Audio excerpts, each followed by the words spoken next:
یہ اپنے اندر غیرت ایمانی پیدا کریں. ہمارا وہی سجن ہے جس کا مصطفیٰ سے پیار ہے، اور جس کا نبی پاک سے پیار نہیں، ہمارا اس سے کوئی تعلق، ہمارا اس سے کوئی رشتہ. امیر ملت حافظ پیر جماعت علی شاہ صاحب محدث علی پوری رحمۃ اللہ تعالی علیہ فرمایا کرتے تھے، آپ فرمایا کرتے تھے مصطفیٰ سے پیار کرو گے تو بچ جاؤ گے. کیا خوبصورت جملہ ہے. اور فرماتے تھے حضور کی تعظیم کرو گے تو بن جاؤ گے، خود بن جاؤ گے، اللہ تعالیٰ تمہیں عزتوں سے نواز دے گا. اب تیسری بات کی طرف آئیں. حضور کی تعظیم بھی کرنی ہے اور نبی پاک کی فرما برداری بھی کرنی ہے. جو حضور کہیں وہ کرنا ہے. توجہ ہے میری بات پر؟ ادھر دیکھیں، جو حضور کہیں کہ گنجائش لبنی جی. اب دیکھیں، اب تھوڑا تھوڑا بول دیں، اب تھوڑا تھوڑا لیکن نہ کرنا ہوتے کوندے نے پہ. حکیم کوئی سیانا ہونا بڑا دور سمجھدار حکیم، تو وہ نسخہ بتائے تو بندے کہتے ہیں کاغذ قلم لاؤ لکھ لیں. صحیح ہے نا جی، لکھتے ہیں نا جی.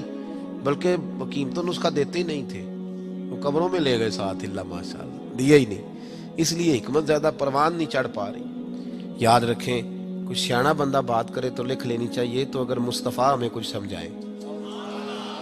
صحابہ نے پتہ اطاعت کس طرح کی ہے. ادھر دیکھو، کنز المال میں حدیث ہے، نبی پاک صلی اللہ علیہ وسلم جمعے کا خطبہ دے رہے تھے، ایک بندہ اٹھ کے کھڑا ہو گیا، حضور نے فرمایا بیٹھ جاؤ. بندہ کھڑا ہے، فرمایا بیٹھ جاؤ. مطلق حکم ہے، نام نہیں لیا کسی کا. بیٹھ جاؤ. ایک بندہ کھڑا تھا، بیٹھ جاؤ. حضرت عبداللہ بن رواحہ مسجد کی گلی میں تھے، آئے نہیں تھے، ان کے کانوں میں آواز گئی، وہ وہیں بیٹھ گئے. حضرت انس بن مالک رضی اللہ تعالیٰ عنہ فرماتے ہیں میں اپنے گھر سے نکلا تھا، ابھی گھر کے دروازے پہ تھا، میرے کانوں میں آواز گئی، میں وہیں بیٹھ گیا. حضرت مرثد بن ابی مرثد رضی اللہ تعالیٰ عنہ فرماتے ہیں میں وہاں تھا جہاں لوگوں نے جوتے اتارے، کانوں میں آواز گئی بیٹھ جاؤ، میں بیٹھ گیا. فرماتے ہیں نماز مکمل ہوئی. نبی پاک صلی اللہ علیہ وسلم نے بعد میں جب صحابہ ملنے آئے تو فرمایا عبداللہ جمعہ کہاں پڑا؟ کہا حضور گلی میں. وہاں کیوں بیٹھے تھے؟ کہا یا رسول اللہ آپ نے تو کہا تھا بیٹھ جاؤ. اور تمہیں کب کہا تھا؟ تو اس کو کہا تھا. انس تم کہاں تھے؟ یا رسول اللہ گھر کے دروازے پہ. کیوں؟ حضور آپ نے تو کہا تھا بیٹھ جاؤ. نبی پاک صلی اللہ علیہ وسلم نے فرمایا مرثد بن ابی مرثد تم کدھر تھے؟ حضور وہ کونے میں جگہ ملی وہیں تھا. وہاں کیوں؟ حضور آپ نے کہا تھا بیٹھ جاؤ. میرے محبوب نے فرمایا میں نے تو اس سے کہا تھا. حضور آپ نے نام نہیں لیا، جس کے کان میں آواز گئی وہ یہی سمجھا کہ میرے لیے حکم ہو رہا ہے. یہاں نام لے کے نامینیٹ کر کے بھی حکم کرو تو بندے کہتے ہیں وہ دوسرا نہیں کر سکتا. کچھ ساری شریعت معاذ اللہ میرے لیے. حضور نے مطلق کہا، مطلق. بلکہ بخاری شریف میں اسی مضمون کو مضبوط کرتی اور حدیث موجود ہے. مسجد نبوی شریف میں ایک دروازہ تھا جہاں سے بیویاں آیا کرتی تھی نماز پڑھنے. حضور کے زمانے میں عورتیں بھی مسجد آتی. حضرت عمر نے منع کر دیا اور محبوب نے فرمایا میرے طریقے پہ بھی چلنا، میرے خلفاء کے طریقے پہ بھی عمل کرنا. نبی پاک نے منع، حضرت عمر نے منع کر دیا. اب عورتیں مسجد میں نماز پڑھنے، توجہ کریں، مسجد میں نماز پڑھنے. کیوں؟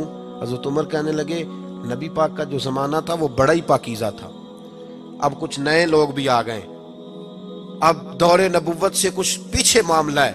فرمانے لگے مجھے فتنے کا ڈر ہے، عورتیں اگر مردوں کے ساتھ مسجدوں میں آئیں گی تو فتنہ پیدا ہوگا. بی بی عورت مسجد میں مرد کے ساتھ آ کے نماز پڑھے تو فتنہ پیدا ہوتا ہے، تو بازار جائے تو پھر تو میرا خیال ہے کوئی نہیں فتنہ پیدا ہوتا. گلیوں میں پھرے پھر تو خیر ہے، چوکوں چوراہوں میں جائے پھر معاذ اللہ خیر ہے. وہ دفتروں میں جا کے کام کاج کرے، ڈیوٹی کرے. آج تو بیویوں کو مغالطہ دیا جاتا ہے نا کہ تم شانہ بشانہ ہو، تمہارے برابر کے. میں کالج جا رہا تھا، پیپروں کے دن تھے، غالباً بی اے کے ہمارے ایگزام ہو رہے تھے، تو میں اسٹوڈنٹ حضرات بس کو ہاتھ دیا، چڑھ گئے. تو چند لمحے گاڑی چلی تو آگے بچیاں بھی کھڑی تھیں، وہ ہاتھ دی انہوں نے بھی. تو گاڑی کا جو کنڈکٹر تھا وہ کہنے لگا بیٹے اندر جوان ہیں، لڑکے ہیں، تو آپ پچھلی بس میں آ جائیں. وہ کہنے لگی ساڈے بھی برابر دے حقوق نے، انہوں نے بٹھایا تو سانو بھی بٹھاؤ. اس نے بڑا سمجھایا کہ چلو لڑکے آپ مہربانی کریں. کہا نہیں، ان کو بٹھایا تو برابر کے حقوق ہیں. بچیاں بولنے لگی جس طرح ان کو بیچاریوں کو، ہماری ماؤں بہنوں کو، ہماری اپنی بیٹیاں نا، یہ جس طرح انہیں ٹی وی پہ قائل کیا جاتا ہے ہو جاتی. اس نے بٹھا لیا. اب بس بھری ہوئی تھی، جب اندر آئیں تو پکڑ کے کھڑی ہو گئی سیٹوں کو. لڑکے بیٹھے تھے، تو کہنے لگی اٹھو، شرم نہیں آتی، عورتوں کو جگہ دو. تو ایک لڑکا بولا، کہنے لگا تم خود ہی تو کہہ رہی تھی برابر کے حقوق ہیں. ہم کھڑے ہو سکتے ہیں تو تم نہیں کھڑی ہو سکتی. برابر کے حقوق تو کھڑی ہو، ہم بھی تو کھڑے ہوئے ہوتے ہیں نا، کیوں پھر مانگتی ہو جگہ؟ تو ایک بزرگ پھر وہاں سے بولے، مجھے آج تک بات یاد ہے، وہ کہنے لگے بیٹے برابر کے حقوق نہ مانگو، عزت والے حقوق مانگو. ہمیں ہمارے دین نے عزت والے حقوق دیے. برابر الرجال قوامون علی النساء، مرد عورتوں پہ افسر ہیں. اللہ تبارک و تعالیٰ نے عورت کی ڈیوٹی نہیں لگائی جا کے کما کے لائے باہر جائے. عورت کو عزت دی، تو وقار کے ساتھ گھر میں بیٹھ اور بچوں کی پرورش کر. ملے گا کیا؟ میرے محبوب نے فرمایا جنت ہی تیرے قدموں کے نیچے رکھ دی ہے. خاوند کی ذمہ داری ہے وہ جائے، لیکن بچیوں کو مغالطہ دیا جاتا ہے، گڑبڑ ہو رہے معاملات. عام دام برسرے مطلب حضرت عمر نے منع کر دیا، اس دروازے سے عورتیں آتی ہیں، مرد نہیں آئے. علت ہے، نبی پاک صلی اللہ علیہ وسلم کے زمانے میں بیویاں آتی تھی تو مرد اس دروازے سے نہیں گزرتے تھے. نبی پاک نے منع کیا بھی یہاں سے نہ گزرنا، یہاں سے عورتیں آتی ہیں. توجہ ہے نا میری بات پر؟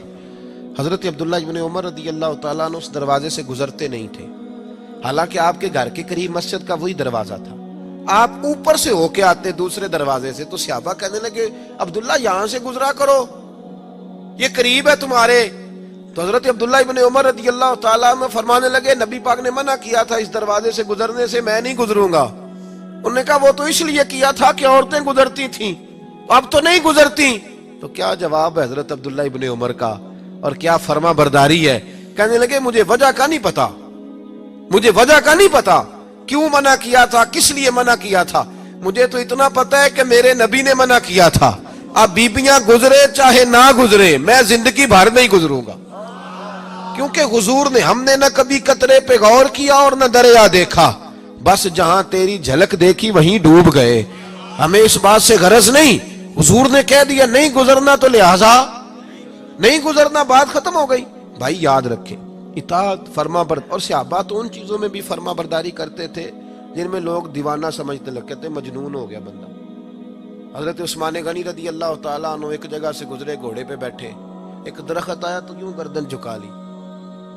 سمجھدار آدمی تھے، تاجر تھے، مالدار تھے، زیرک تھے، سپہ سالار تھے، اور پھر امیر المومنین بنے، لاکھوں مربع میل پہ حکومت ہے. گھوڑے پہ گزرے تو گردن جھکا. توجہ ہے میرے بھائیوں کی؟ یہ حسن ہے دین کا، حسن ہے. ہم تو سوال جواب میں زندگی گزار دیتے ہیں، حکمتیں سمجھنے میں ساری عمر لگا دیتے ہیں. گردن جھکا کے گزرے. تو صحابہ نے کہا عثمان غنی کیا ہوا، گردن کی جھکائی؟ فرمانے لگے ایک دفعہ میں نبی پاک کے ساتھ گزرا تھا تو یہاں درخت تھا، اس کی ٹہنیاں جھکی ہوئی تھی، تو حضور ذرا گردن جھکا کے گزرے تھے. تو کہا جناب اب تو درخت کوئی نہیں، آپ نے گردن کیوں جھکائی؟ فرمایا مجھے درخت کا نہیں پتا، میں نے تو محبوب کی ادا کو ادا کیا ہے، میں نے تو ادا کو ادا کیا ہے، مجھے نہیں پتا کہ بات. اپنے اندر یہ تبدیلی لائیں میرے بھائی. ہم نہ دیکھیں نا، امامہ باندھنا حضور کی سنت ہے، داڑھی رکھنا نبی پاک کی. کوئی بندہ اگر آپ کو کہہ دیتا ہے کہ آپ کو اچھی نہیں لگتی تو اسے نہ لگے میرے نبی کو تو اچھی لگتی ہے نا. کوئی بندہ اگر کہہ دیتا ہے کہ ابھی ٹائم نہیں تو وہ کہتا ہے تو کہتا رہے، ہمیں اس سے کیا لگے. ہم نے تو اپنے محبوب کی طرف دیکھنا ہے، ہم نے تو نبی پاک صلی اللہ علیہ وسلم کی طرف دیکھنا ہے. ہمیں اس بات سے غرض نہیں کہ کسی کو کوئی چیز اچھی لگتی ہے کہ نہیں لگتی.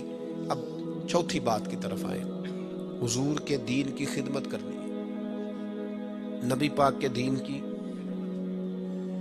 کی اشاعت کی بہت زیادہ ضرورت ہے. آپ کی ضرورت سے بڑھ کر کمزوریاں ہیں مسلمانوں میں. ہم تو اتنے مجبور لوگ ہیں کہ ابھی تک مسلمانوں سے نماز روزے کا وعدہ لے رہے ہیں، حالانکہ 4.5 ارب کافر کو کلمہ پڑھانا ہے، حالانکہ پوری دنیا پہ دین کا جھنڈا بلند کرنا ہے، اور اب ابھی تک اڑے ہوئے ہیں. ہماری مجبوری دیکھو کہ اب مسلمان سے کہہ رہے ہیں نماز پڑھ. توجہ ہے میری بات پر؟ کس کو کہہ رہے ہیں؟ اللہ اکبر. مسلمان اعلیٰ حضرت فاضل بریلوی رحمۃ اللہ تعالیٰ علیہ کے والد گرامی تھے مولانا نقی علی خان صاحب رحمۃ اللہ. آپ کے حالات میں لکھا ہے کہ ایک شخص نے نا، آپ کی ایک حویلی تھی تو اس نے کہا 2-4 دن میں نے استعمال کرنی ہے، چابی دے دو. آپ نے اس کو چابی دے دی، وہ استعمال کرتا رہا. کچھ 2-4 اندر درخت لگے تھے، اس نے کاٹ دیے. آپ ایک دن گئے تو فرمایا درخت کدھر گئے؟ اس نے کہا جی وہ ذرا ضرورت تھی تو میں نے کاٹ دیے، سین کھلا. فرمایا میری زمین تھی، مجھ سے پوچھا ہی نہیں. یہ کہا رونے لگ گئے. 2 منٹ کے بعد رو پڑے. اس نے کہا جناب یاد کیا آیا؟